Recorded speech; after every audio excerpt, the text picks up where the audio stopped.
Aduh, mumet tenan aku, Tru. Ya wis rasa maju, tak maju. Soalnya aku nek konangan mata keplak yo kok. Wong luhur ape kok dienggo. Ulung sawangan.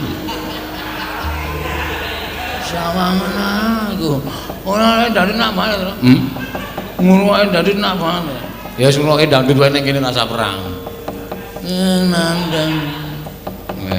Ajiker aku ditinggal dhewe. Awar turu ning pangkone sinden-sinden. Ndur sapenake dhewe ora. Arep ngosek-ngosek ning kono. Ben pengen. Ya. Lah trajange dhewe le. Heeh. Sing duwe hak tumrap negara Ngastina menika para Pandhawa. Monggo Pandhawa niku momongan kula tur upama ditelusur babakan sejarah. Petruk niku ngewangi udak-udak. Petruk niku ngewangi gotong semen mikul wedi jaman bangun negara Ngastina. Mula nek kula niku nundung sapa wae teng saking negara Ngastina sing ora duwe hak tumrap kewajiban negara Ngastina kula sah ento. Ngoten.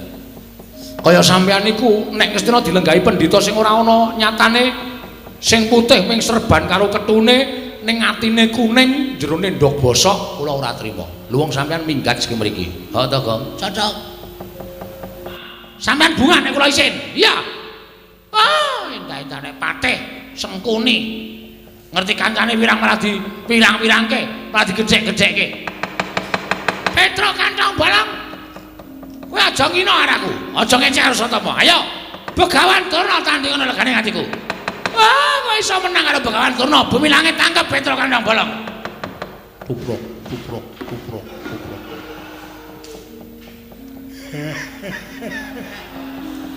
Kono guyu kono.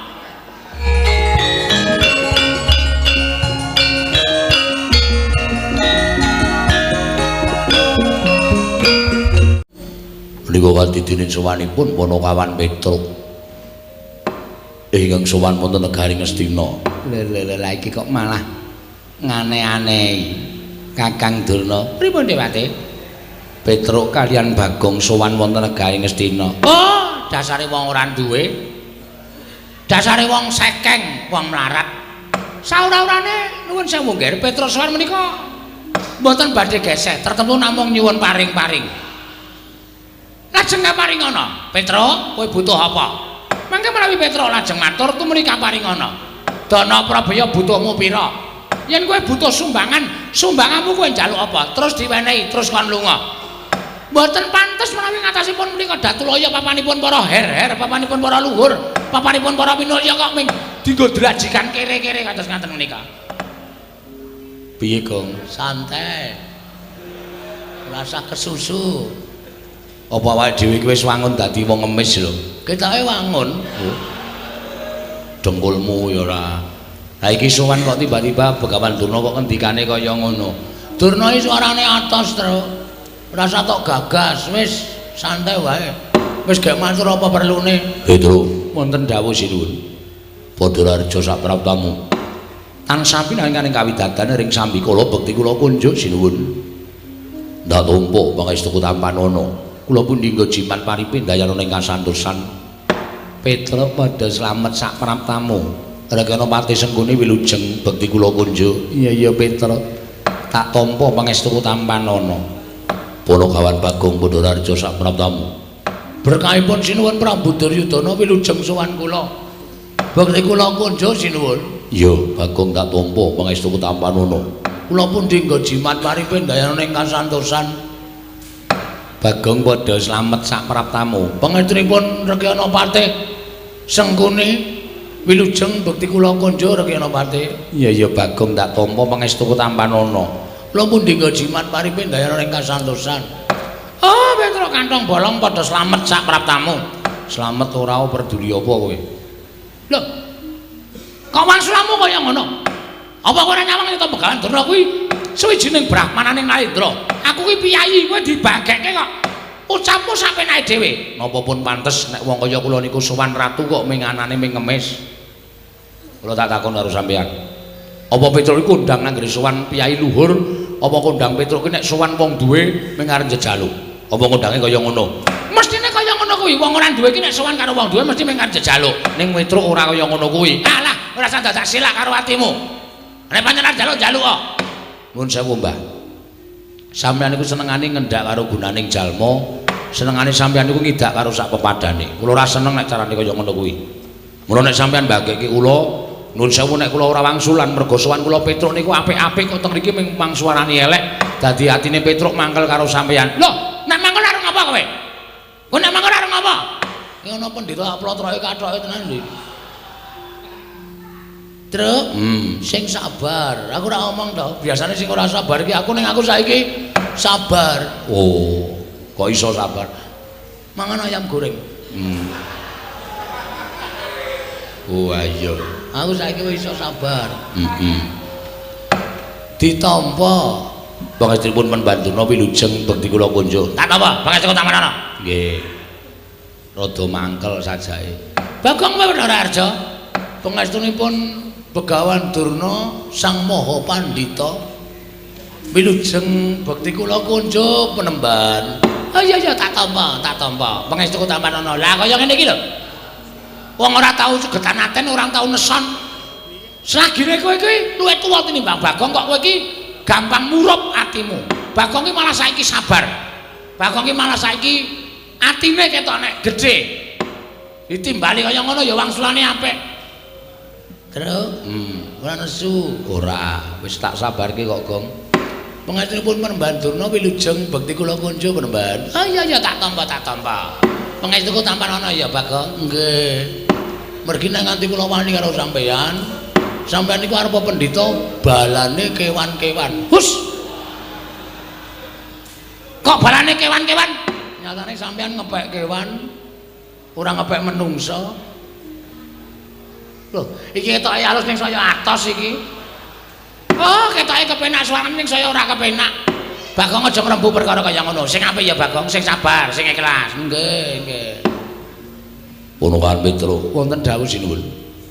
Sawise satata. Nggih. Ana wigati apa? Mula kangge matur marang panjenengan ingsun.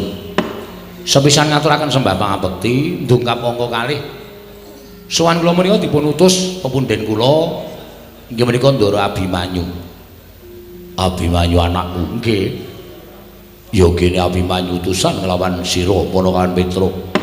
Mugi dadosna ing kawuningan Ndara Abimanyu menika pendak dinten muwun.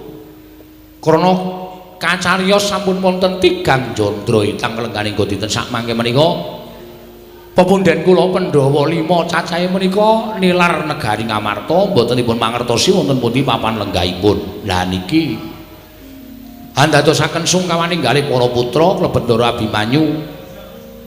Monggo mboten dipun mangertosi wonten pundi lenggahipun para Pandhawa. Ora ana baban ingkang menga, andha ingkang sumendhe, banon kang tinumpuk mboten wonten.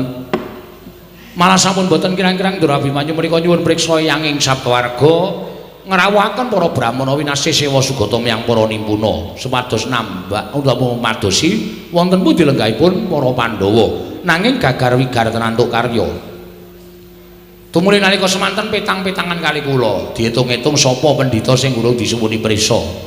Lah kok mak geragap Ndara Abimanyu paring dawuh Petruk kowe sowan ning Sukalima. Gandeng Kanjeng Rama Kanjeng Wanjadipati kuwi duwe guru sing banget dibekteni. Mula nyuwun prisa karo Eyang Penemban Durna Pandhawa nilar praja kuwi lenggahe nang ngendi. Nek panrisa nuduhake matur nuwun, nek ora wis mangsa Baranga Petruk klepat kula nilar Tanjung Anom nganti kalih Bagong sowan teng negara Ngastina. Dados wigatosipun kula menika mboten gadhahi wigatos kaliyan Sinuwun Prabu Duryudana. Nanging nuwun sewu, kula sowan mriki menika betah Begawan Durna. Mergi kala wau kula jujuk wonten ing Sukalima menika suwung. Mboten wonten tiyang babar blas, lawange gembokan. Tumunten wonten cantrik sing matur kalih kula nek Begawan Durna sowan teng Ngastina. Wes kula jujuk sowan mriki. Nuwun pangapunten nggih sinuwun. Sowan kula wonten sanipun Sinuwun Prabu Duryudana menika mboten betah kaliyan panjenengan. Ning kula badhe nyuwun ngampil Begawan Durna mboten ketang namung sekedhap kemawon. Badhe kula suwuni prisa wonten pundi lenggahipun para Pandhawa dinten sak mangke menika. Nek Begawan Durna saged ngaturaken kula akoni nek pendhita pancen kondang monyor-monyor pendhita kalukengrat wasis wasiteng ngesi ning nek Begawan Durna ora iso ngaturaken wonten pundi lenggahipun para Pandhawa pun sarembug kalih Bagong wiwit dinten menika Durna kudu minggat saka Ngastina pun ngoten mawon matur kula menawi wonten lepatipun nyuwun pangapunten sewu lepat nyuwun pangaksama. Oh Durna wonten dawuh Ger Petruk matur kados mekaten Bapak Durna sampun tanggap kula semanggaken kula caosipun Bawasesa Petruk pripun Mbah kowe butuh karo aku to Panakawan nggih bakal takon apa mbok penak jagongan niku adu arep ora kok ungkur-ungkuran ndak ora kepenak li dirasake oh iya aku tak maju nuwun sewu keparengaken kula majeng nggih kula semanggaken Bapak Durna Durna ina panalingane rala majaring ratri linenggak jangganira kapisanan aneng merang Bratayuda ing Petruk pripun Mbah kowe butuh takon karo aku nggih takon apa? Kacariyos Pandhawa menika sampun tigang candra nilar negari Ngamarta. Dadosaken susah penggalipun Ndara Abimanyu, kula nyuwun dawuh. Menawi penemban Durna menika pandhita ingkang pinter saestu lan ngertos sadurunge winarah kula ajeng nyuwun priksa. Pandhawa menika lenggahi teng pundi saniki tasih sugeng napa sampun boten wonten? Bapa penemban Durna utawa yang penemban Durna kula aturi paring dawuh simbah pendhita kula aturi paring dawuh Pandhawa saniki teng pundi nek pun kecetha keterangane ajeng kula jujuk papan lenggahi para Pandhawa ajeng kula jak bali teng negara Ngamarta kula kanthi kondur wonten negari Ngamarta gandhak plekunduk swalu gembol semarante hawala Petruk pripun wis pirang-pirang dina iki tak arep-arep kok ora ana wong takon tentang Pandhawa. Lah kok dadi kowe tekono ing kene? Kowe takon Pandhawa lungane menyang endi? Kepasang Yogya katujuh ing Nginu. Aku nek kowe takon karo Begawan Durna, kuwi wis pas, kuwi wis mathok, kuwi wis dadi niatku bakal nuduhake menyang endi dununge para Pandhawa. Alhamdulillah, Gong. Begawan Durna ngerti. Pandhawa lenggahane endi? Wis gak ditakoni ae gak dijuk. Pandhawa gejak kondur terus. Nek kira-kira Begawan Durna ngapusi ora sampe melu pacule sirahe engko. Konjuruk tegel pacule semen. Lah piye nek pendhita apus-apus arep ngopo? Urip ya mung ngapusi kono kene. Aulung modar malah wis ora kokean omongan. Sabar ya Bagong, sabar. Pacule urung ana. Ha mengko aku gawa. Aku dadi sak kepenakmu kowe. Teng pundi? Petruk. Nun. Kok sik aku tak takon karo kowe. Dasarmu apa nek aku ora ngerti kok kowe arep nunduk karo Begawan Durna? Durna kon minggat saka negara Ngastina kuwi dasarmu apa? Kowe iki mung gedibal. Kowe iki mung Panakawan kok nglungake Brahmana kaya aku. Dhuwur derajatku nang negara Ngastina. Dhuwur derajate sampeyan nang negara Ngastina ning sampeyan ora duwe hak kewajiban tumrap negara Ngastina. Lho, kok iso kaya kandha kaya mangkono? Lah nggih. Dasarmu apa? Dasar kula melu duweni negara Ngastina. Sina Prabu Duryudana menika mung ratu wakil. Niku ora duwe hak tumrap negara Ngastina. Sing duwe hak tumrap negara Ngastina menika para Pandhawa. Monggo Pandhawa niku momongan kula. Tur upama ditelusur babakan sejarah.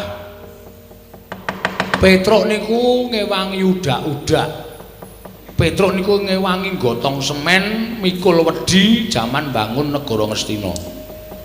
Mula nek kula niku nundung sapa wae teng saking negara Ngastina sing ora duwe hak tumrap kewajiban negara Ngastina kula sah ento. Ngoten. Kaya sampeyan niku nek Ngastina dilenggahi pendhita sing ora ana nyatane sing putih ping serban karo ketune ning atine kuning jerone ndok bosok kula ora trima. Lu wong sampeyan minggat sing mriki. Ha to, Gong? Cocok. Ora minggat yo gajuli ya, Tru. Sabar, Gong. Aku sabar kok, Tru. Ya. Ora sak gampang nesu ora. Maton to dasar kula. Dadi arep sapriki niku sing dadi lenggah dampar Prabu Duryudana ning Petruk duwe wenang tumrap negara Ngastina. Kula sing bangun Datulaya, kula sing ngewangi udak-udak, kula sing wangi gotong bata. kula sing wangi makani para pekerja-pekerjane kula niku ya duwe andil tumraping negara Ngastina. Dadi aja dimengke. Sing duweni Ngastina niku mung para-para pengarep-pengarep boten. Pengarep niku duwe pikiran ning sik temandang ora ana apa arep dicor nganggo pikiran. Pikir, Mbah. Dan semanten ugi sing mikir ora ana nek ana sing tukang nyambut gawe ya ora mlaku. Mula loro-loro niki dadi siji. Aja diya diniya nek ora ana aku ora bakal dadi kaya ngene. Sakniki tembung kaya ngono disingkirke. Niku tembung sing mikolehake awake dhewe, tembung sing gumendhung mergo awake dhewe. Aja ana aku.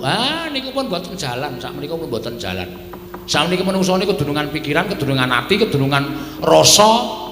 Nek gelem gumregah, ngumrembihake tangan, jangkake suku, pikire gelem diolah. Niku napa-napa bakal kelakon. Mung kari gelem apa ora, tembunge keset apa ora. Nek keset ya dadi wong rekoso, nek ora mesti entuk dalan rejeki. Niku tumrap kula ngoten. Diar Petro iso dadi moden ya, Tru.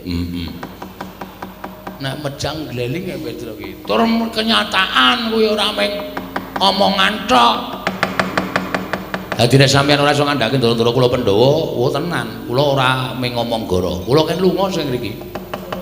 Kula ken ngangkati sandangan sampeyan lemari-lemari kula ken ngangkati tumpake gerobak terus minggat nduh teng pundi sampeyan papan pernai. Nek aku lunga mesti digoleki para Pandhawa. Kula sing matur. Nek Durna wis lunga, kowe mesti didukani karo para Pandhawa. Nuwun sewu, Pandhawa ki arep juragan kula, kali kula wedi. Kali kula ngitung. Mergo apa? Pandhawa ki niteni karo kabecikane wong liya. Ngoten. Pandhawa ki niteni karo dharma bektine batur-batur kaya kula niki. Pandhawa niku ora tau lali karo dharma bektine kaya kula. Mula arep kula niku ora sowan mbok suwene 7 taun. Nek kula tiba-tiba sowan ten negara Ngamarta, dirangkul karo para Pandhawa. Petruk tanpa kowe aku ora iso kaya ngene. Petruk tanpa kowe Pandhawa ora kaya ngene kahanane. Niku lho apik-apike bebudene para Pandhawa. Mongko wong kaya ngoten niku angel, golek-golekane angel. Ngoten. Dadi kula suwun sampeyan niku nek umpama dadi piyayi ya ngelinga karo lelabuhane para kawula-kawula, ngelinga karo lelabuhane karo wong-wong cilik. Nggih, aja sak kepenake dhewe. Ngoten. Petro, nun. Barang kowe kandha kaya mengkono aku pengen jujur karo kowe. Jujur napa? Blaku tang terus terang aku ora ngerti Pandhawa nek ndi. Lah kok wau muni ngerti, aku memang kepengin nutup-nutupi. Neng barang kowe ngandhake kaya ngono kok terus luwe becik aku jujur karo kowe ning nuwun sewu nek kowe ngelungake aku ora gelem. Lah nek ngoten kula peksa. Lah nek kowe maksa karo aku, tegese kowe kejak sulaya karo Bagawan Durna. Kula sulaya karo sapa-sapa ora wedi waten kula menika bener. Ngoten. Nek pancen sampeyan kejak sulaya karo Petruk, sampeyan ora gelem lunga saka negara Ngastina, mergo iso ngandikake Pandhawa lungane ning ndi?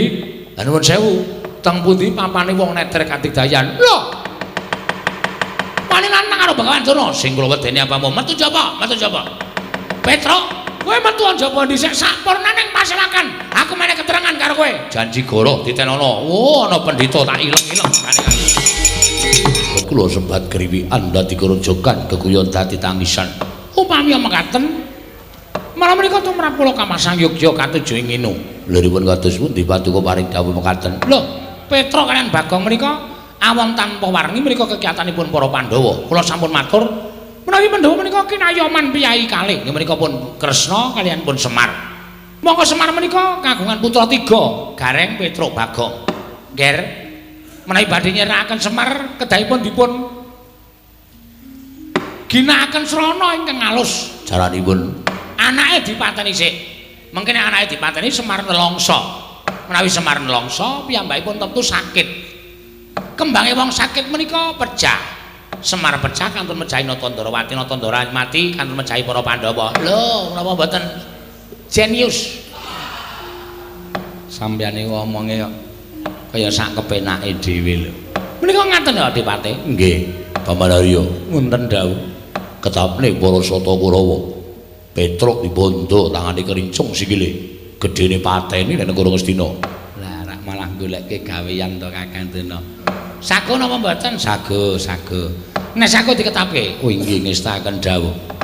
Dinten semenika pasewakan kula bibaraken Surtayu wonten timbalan ngadhawuh sinuwun. Budal kang padha sibungsun kundur kedaton. Kula nuwun paramadal wasilan sing ati-ati aja kaya bocah cilik Dimas Surtayu. kaya wis ora ana dawuh maneh. Purna gatining pananggilan. Sanadyan kuntul daton jeluk saking dampar kuntul nampi gambaran gading kadhiraken sangganing Promban Cedi. Manggung ketanggung Japa Paloro ing sami ngambil upacara ning Prabon. Gawe setengah saking Mandra tindaknya Sri Naranata. Lamun katinon saking Mandrawa. Kaya tansah reruntungan tindaknya Sri Naranata wau. Pripun kabare enten pawartos napa ngawi sangganing para sata Kurawa? Manwerti. Paman Sengkunar metu nglatar numpak dukar kula Dursasana nungsung kabar lho. Man Sengkuni numpak mitmini. Kula Dursasana nungsung pawarti werta Man Sengkuna numpak kreta kula Dursasana nungsung pawarta. Man Sengkuna sedase atos kula nungsung pawarta lho. Pamanadyan putra pun Kartomarma cemadung dawuh. Paman putra pun Swatama cemadung dawuh. Lah Bat. Bapak Dalya cekuli radan ke putra pun Durmagati cemadung dawuh, Bat. Kepripun kabari? Wonten pawastos napa kula cemadung dawuh, Bat? Kula pun cicit raksi nyanyadong dawuh, Man. Pripun kabari wonten Papa pari damel menapa man kula ngangolongaken jangga nilingaken karna mama papa Mas Tuti dawuh timbalanipun Paman Harya Sengkuni. Dursasana lho Kartomarma Asatama Surtayu Citraksa Citraksi Durmagati Durgempa Dursasena kabeh wae para sata Kurawa lho iki ngene ya Le. Rembugan jroning pasewakan ora ana kejaba mung kepengin gawe srana patine para Pandhawa. Nanging durung rampung gone padha rembugan babak angalyani jujul lan usuli. Sowane Petruk kantong bolong ngandhakake ento Pandhawa ninggal Praja Ngamarta. Monggo wis sawetara wektu Udakara wis sak telung candra. Rekake takon ngalan Penemban Durna nanging malah dawi gegeran.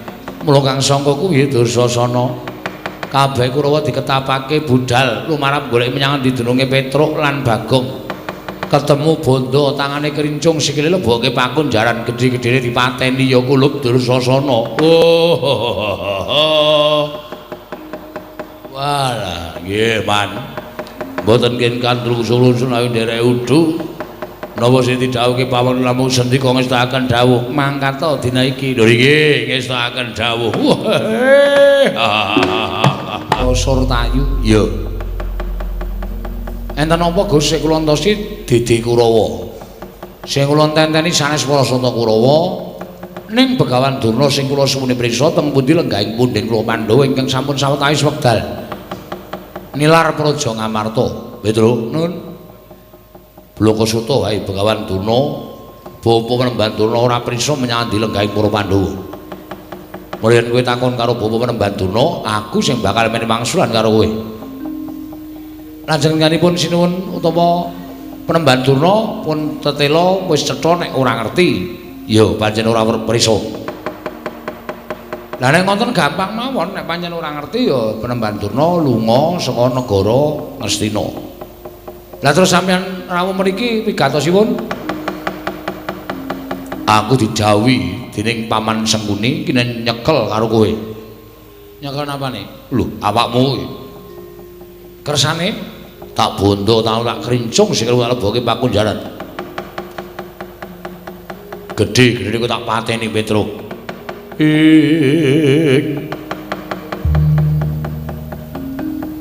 Kagat risang kapirang uri nangkul kinempit kempit dosang regnaning bawana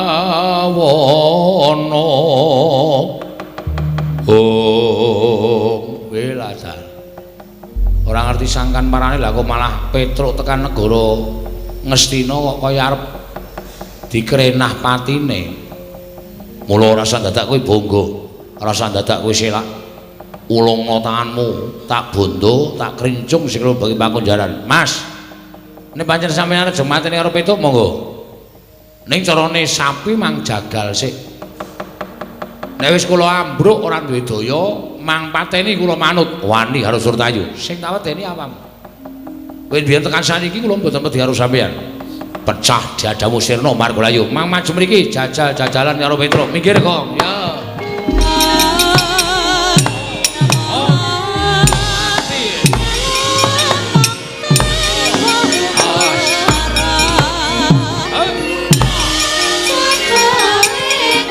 Mati dereng aku ngono kawan Petro.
Dadaku Petro, mang mriki.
Jajalan Petro ngobrak-abrik para Sata Kurawa iki malah sing ketok Bagong. Iki Petro ngejak aku, Mas. Nek aku ora tumandang karya, nek aku ora nyambut gawe dikira aku ora ngewahi karo Petro. Lho, wani karo Kartomarma. Aja kok mung Kartomarma.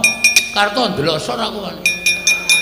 Wih, iki merganing patimu sirna dening aku. Ayo panggau tak ayoni kene marganing patimu Singalena Praping Lalis kelakon dadi penjangkamu iki merganing iki lar wiwit sok kapan kok meng ngono-ngono wae mati dening aku nggo gaceng sirahmu wae mo karo marmo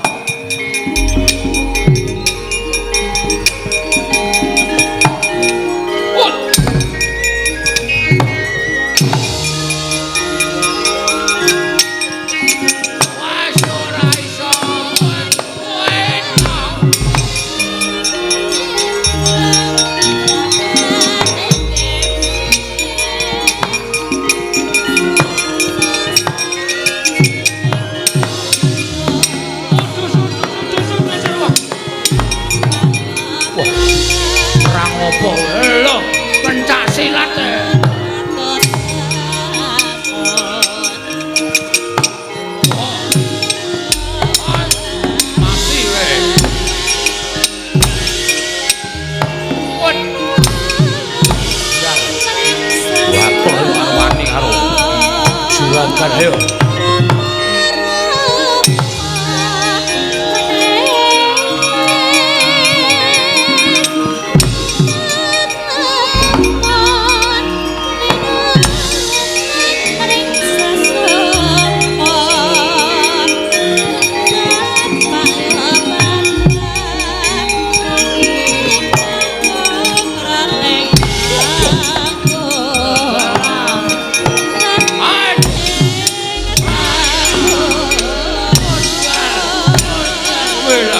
Ora kontal.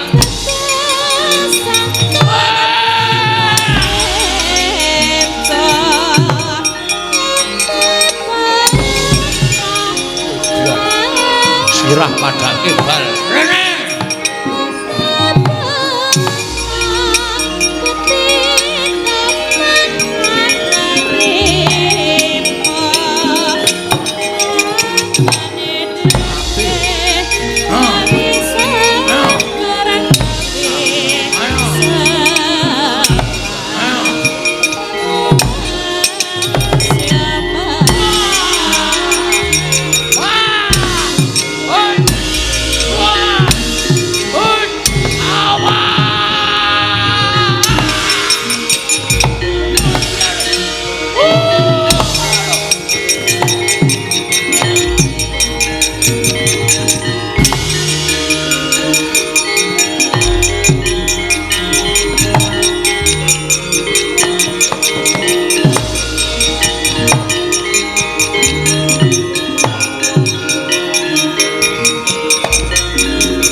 Gong,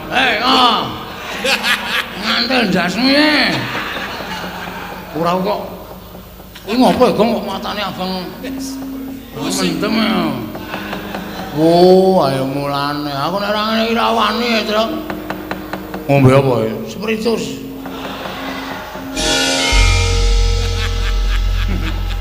Modar malah. Gong, ngantel jasmu ya. Ora kok. Kuwi ngopo ya, Gong, kok matane abang mendem ya. Oh, ayo mulane. Aku nek ora ngene iki ra wani, Truk. Ngombe apa ya? Spiritus. Wis ana saiki ora ana golek minuman ora ana. Spiritus tak kaki Coca-Cola ngombe. Dilalani. Waduh. Wis payah kowe. Kok kene, Truk? Wis kok leren ngono. Wong arep perang kok dadak gedhekke ati ngono kuwi ora entuk kon gedhekke ati. Oh, kapokmu kapan kowe? Ayo kowe. Haji kono. Ngopo kok malah muring-muring dhewe. Asma lasirun mlaku-mlaku. Lasirun iki sapa? Tukang eson. Ora tungguson mlaku-mlaku ndasa asikanan. Oh, sapa-sapa kok. Asma tenan. Tenan. Ayo kesel yo. Dadak ombeni barang ping arep perang Karto Marwo dadak merno-merno. Ora sampe mlak trajangi dhewe le. Oke. Jadi ya, Truk? Ana kira-kira wae alah ngomong aku sae. Oh iya. Ana ngene ya. Ora ati harus iso. Ah iya. Ora pandang brutu. Apa? Pangeran Pati kok kalah karo Panakawan. Nyatane kawon. Diwul menapa-menapa kawon yo kalah ora sedak kok ngomong. Wah, edian. Bagong perang kali kula. Bagonge mungsuh Kartomarma nggih, tandange ngawur. Wah, wis sanjake kaya wong pinter pencak ngene. Wah, kok rusuk kula mboten wantun musuh Bagong kula semanggaken. Jengklit barang sak penake dhewe. Lah dalala sapa sing urung maju iki sing arep maju? Swatama wonten dawuh. Maju le, nggih nistaken dawuh Petruk. Mboten manut lan kula ajar. Wis sak karepmu pateni ya kena. Iya.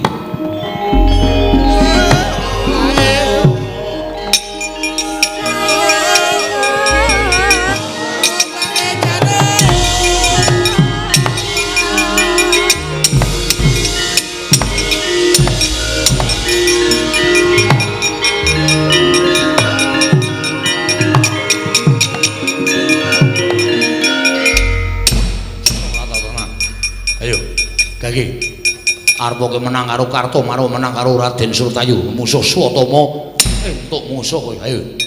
Ayo Walesan. Petro kowe diantemi kok meneng wae mlirik matamu.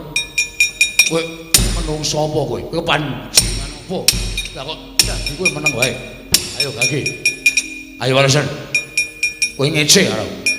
Kowe ngino karo. Dumeh tak antem ora apa-apa, matamu mlirik. Anggemu aku iki anak pendhita, kowe mung anak batur. Diantem kok ora apa-apa malah mecicil mripate. Anggemu apa? Ayo, kowe malah suaraku, malah suaraku.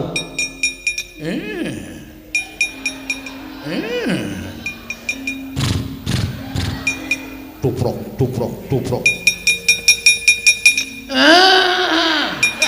Rasa melu-melu. Aku gumae terus. Sok melu-melu togong ngene.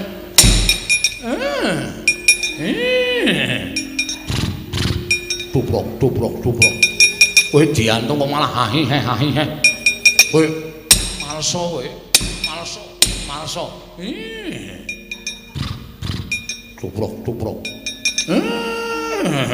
Kowe anggap apa kowe? Ora sembrono kaya ngono. Aku ki anak pendhita. Lah kok dadi koyo diantem kok ngahi.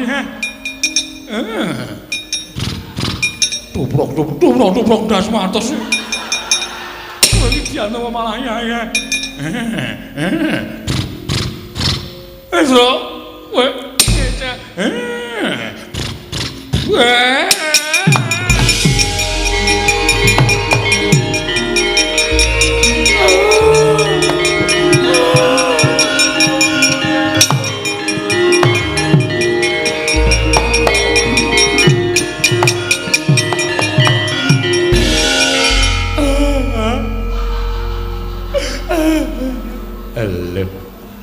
Iki ngapa iki?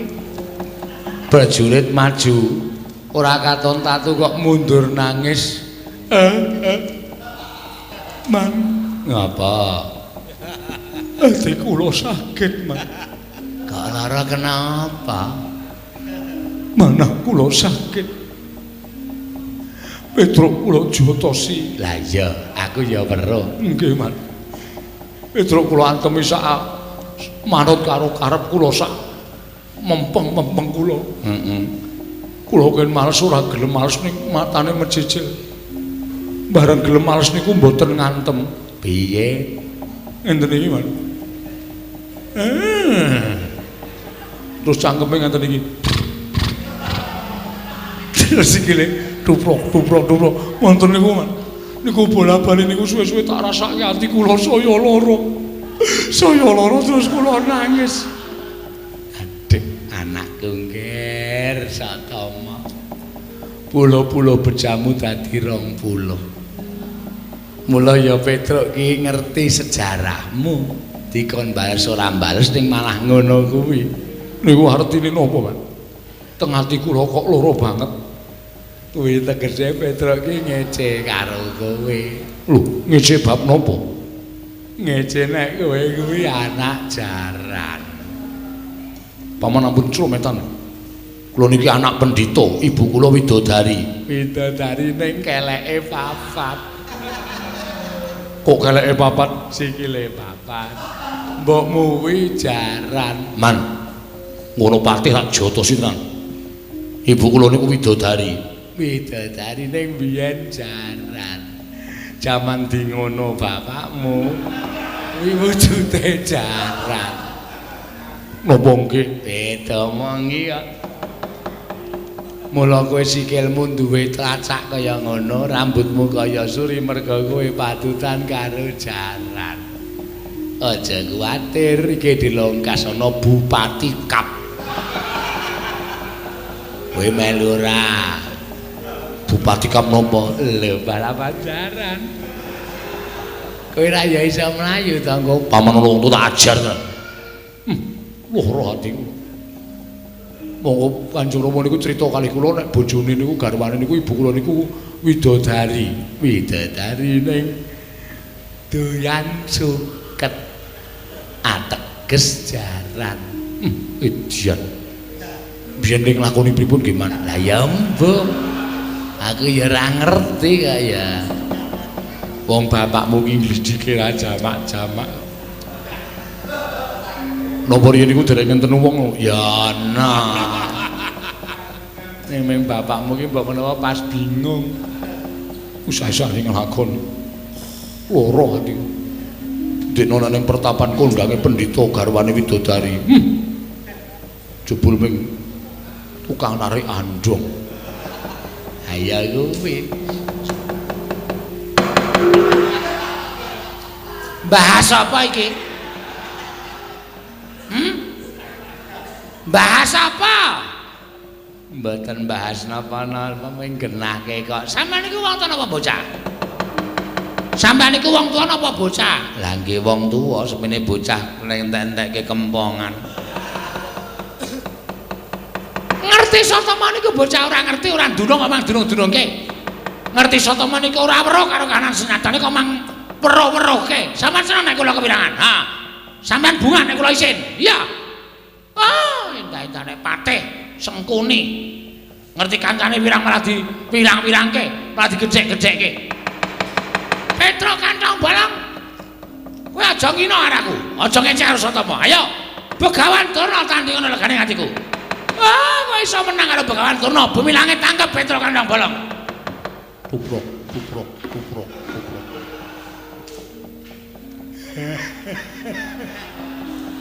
Kono guyu kono.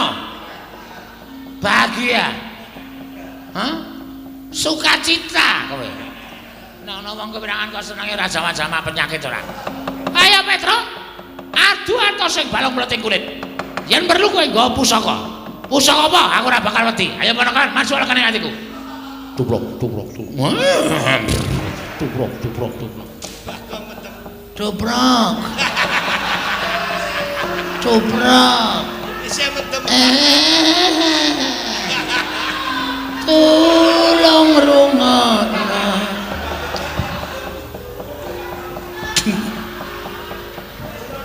Wong mumet sirahe kok yo dadak melu ngecil. Oh, pancen penyakit kabeh. Petro ya penyakit, Bagong ya penyakit, gugu karepe dhewe. Iya. Cobrok. Cobrok. Nguk. Halo. Ditirokke nek jarane jengking. Jengking dasmu kuwi. Penyakit ora. Oh, senengane kok ngece arek. Ayo Petro. Kowe ngejak apa? Kuat nadai Kiai Cunda maneh. Oh, nglakon meguru karo kowe. 20 tahun keparat. Tubrok, tubrok, tubrok, tubrok. Dobrak, dobrak. Toprak, toprak, toprak. Siamene malah ngejak setar balapan jaran. Aku ki gumun karo Petro ki biyen sik ngabari sapa ya. Kok iso ngerti? Ponokawan mongko ora ngerti jaman nom-nomane Kakang Prembandurna. Iya. Oh, pancen Perot. Ngece karo aku sengkuni Perot. Kose to. Sampeyan niku ece-eceran ya ece-eceran aja nyandak sak dhuwuring tenggak. Perot ya men. Wong sampeyan yo eleke kok dadak pendhita kok irunge kok manuk betet. Ya men, ini ora Perot cangkeme. Ini ora betet irunge. Ini ora Perot cangkeme. Betet Perot. Betet Perot. Betet.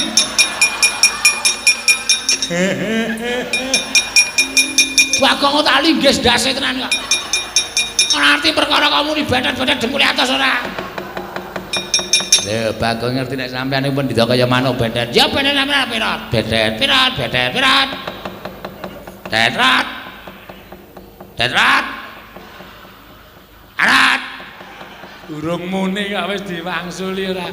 Aman cepet-cepetan ora. Perot. Oh, cah adil kae nek mrene ngeje sampean nek merono meje kula. Meneng mawon. Nggih, nggih. Diem, nggih. anggere sing ngecen tendiangi sampean. Mboten, Mbak. Petro. Ayo. Mrene yo. Tandang ana bedet. Aduh. Syukur. Ayo kowe ketuntu ora. Ora gelem mundur ning padukan kabedetan. Piye ya iki? Sik tak raup sik Depate. Nggih. Ndak ketuntu terus ora. Nek sampean mboten raup, kula percaya malah mangke sampean ming munamuni bedet terus. Mergo sampean niku gampang eling-eling kata-kata sing pun mangucapke. Mergi nek mboten sampean mikir mboten dadosaken perot ing menggah. Iki iso bebayani mergo nek sampean maju ra beto Kyai Perot. Aku gak iya ta iki. Ora raup. Sik ta, lagi kula nggih raup. Kula yo klera-kleru e. Ame raupe kok gentan sampean iku ngerti ora nek raup niki banyune betet banget. Lah. Sampean madiri kok mengke ndak ketularan leh kula Perot. Aduh. Gugu karepe dhewe panas wae jajaran. Petro ketiban Kyai Sunda Manik ora jeblok ketemu aja tundang. Oh lah, Begawan Durna kok ngamuk tenan. Nggawa Sunda Manik. Murug mubiar kaya ngono kae. Gong, le, mlayu le, mulih ayo mati tenan ade. Petro. Nggih. Oh diar. Rono ketemu Durna, rene ketemu Sinuwun Mandura. Petro kantong polo. Gawe geger negara Ngastra, menungsa apa kan? Glandang ning kono. Kelungkung.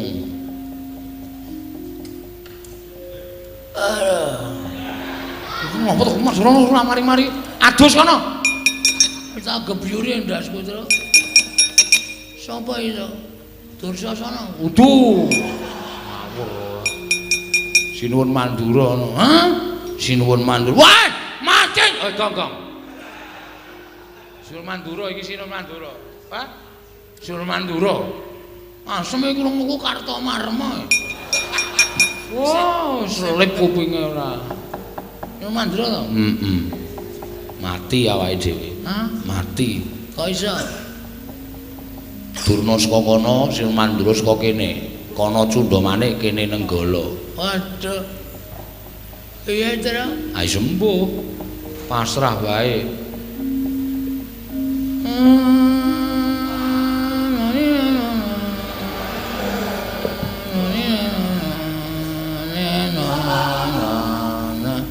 Ngopo e Gong kowe iki?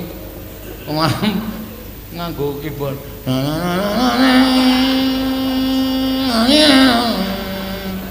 Kuwi lagu apa kuwi? Ratapan anak tiru. Sedih ta, Tru? Iki nggo ngiringi awake dhewe modar. Oh. Betapa mujur nasibku. Malang, aku seneng mujur. Malang ya ora kena. Ampe nek mujur. Lambemu ra. Petro, nun. Saka ndi kowe? Saka Ngastina. Lho, ngopo saka Ngastina? Diutus Ndoro Abimanyu. Abimanyu aku ngutus karo kowe. Nggih. Wis seru ya omongane, Tru. Cetha nesu iki. Heeh.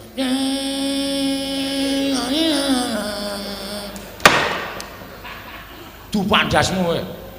Anggrono sedhi ana ning ana. Tulung sawangen. Oh kuwi iki pantai layar. Aku lagi nyiptake bedayane ora iso rampung tak pentaske ya Tru. Ya.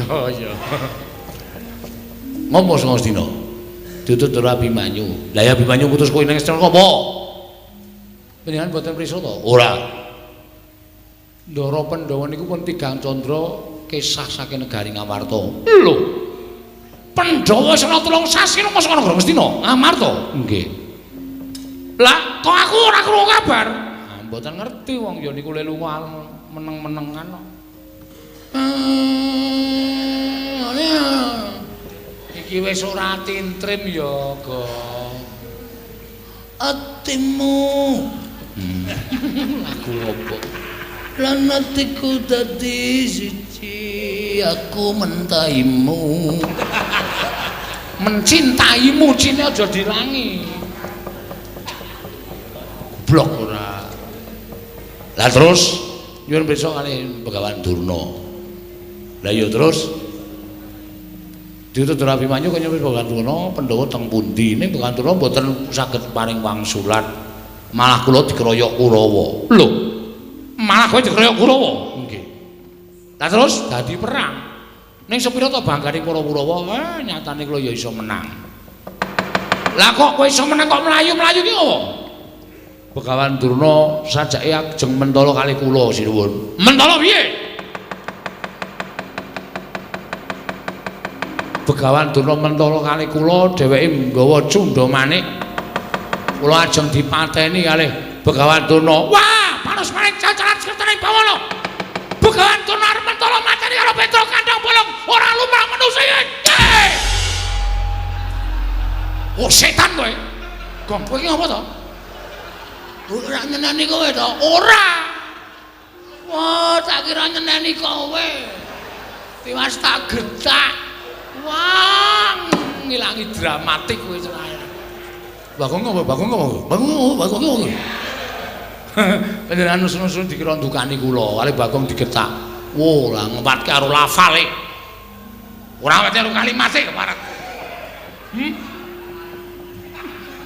Nggih. Lah terus pripun? Minggira Petra. Cundha manik mungsuhe Nenggala. Lah rame iki. Mereka anak Prabu Mandura. Nggih. Nglika Kyai Nenggala wonten menapa? Nggo ngembari wong tuwa sing kurang gawean nggawa pusaka tengah-tengah awan ngene iki arep ngopo? Arep ngopo sampean nggawa pusaka? Anu namung mlampah-mlampah nggih. Mlaku-mlaku pripun? Tange kelakone wong nggawa pusaka ping mlaku-mlaku karepe piye? Mesti ditamake wong. Iya, mesti ditamake wong. Nek ngoten ku ya arep namake Nenggala ki ning jadane menungso. Lho, sinten sampean? Lho, lepat kula napa? Sampeyan nggawa pusaka kula nggawa pusaka. Rasa kok yen gulung diduwa piye? Mboten nggih. Mboten kula sampun ngakeni kelepatan. Singgahke. Nun, singgahke. Dilebokke. Nun, dilebokke. Kowe. Diwerangkake maksud kula. Oh nggih.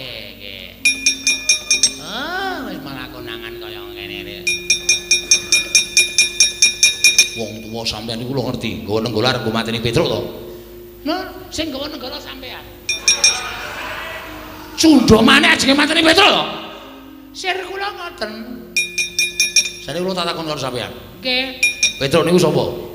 Petruk niku Manakawan. Baladewa niku gedene sing niki tau tate diwong karo Petruk. Baladewa niki iso dadi ratu mergo labuhane Petruk.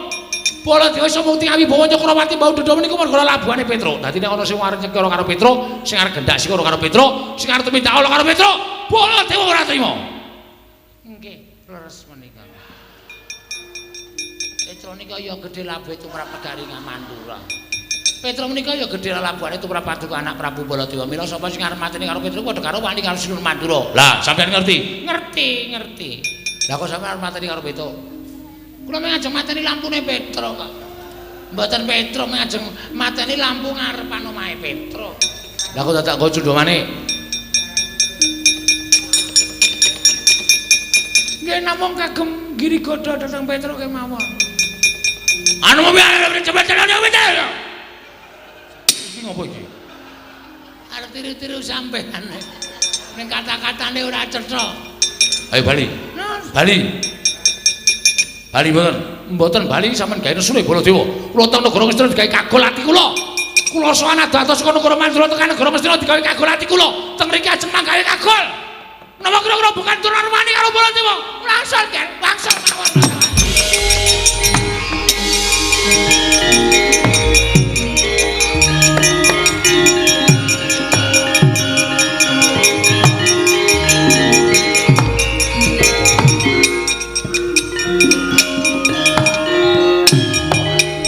Saiki kowe Bali, nggih. Sing kurang gawean ki Abimanyu. Lho, lak utusan kali kula kok. Lah iya. mesine utusan karo kowe kuwi golek pendhita sing luwih ampuh, golek pendhita sing didaya. Aku kuwi saben dina campur karo Begawan Durna iki kapitayanku sithik karo Penemban Durna. Lah kok dadi dadak utusan sowan Begawan Durna ki nak ngececeh wektu to. Oh nggih. Mangke nek sinuwun utawa Ndara Abimanyu dangu kula ken matur pripun? Omonggo yen to Abimanyu kon pasrahke perkara iki kalian bapakmu. Lho. Bapak kula? Iya. Bapak Semar? Iya, Semar. Semar ki arep peming derajate ngaceplik kuwi Panakawan Batur nanging kae Dewa Ngejawantah. Kae dhisik Sang Hyang Bathara Ismaya. Moka Semar ora ngerti menyang ndi dununge para Pandhawa. Mula nek nganti Semar ora iso ngandhakake menyang ndi lenggahe para Pandhawa. Wajib Abimanyu ora trima marang Semar Badranaya. Oh nggih, mboten ming Ndara Abimanyu, kula bapak, kula barang ora bakal trima. Karo bapakne Semar nek pancen Semar niku wong ampuh tenan ya, Kong. Oh iya ta kok. Oke. Ya. Sing ngintip. Heeh. Nek ngoten kula nyuwun pamit sinuwun, sing ati-ati aja kaya bocah cilik niki matur sembah nuwun. Ya mulai ya. Kula tak matur Ndara Abimanyu, ya sing ati-ati aja kaya bocah cilik Panakawan Mitra. Mboten minten paduka Prabu lenggah wonten ing mriki. Rama Kyai Jodiwati Abimanyu ya. Abimanyu anakku nggih Abimanyu. Ngantos bingung para kawula.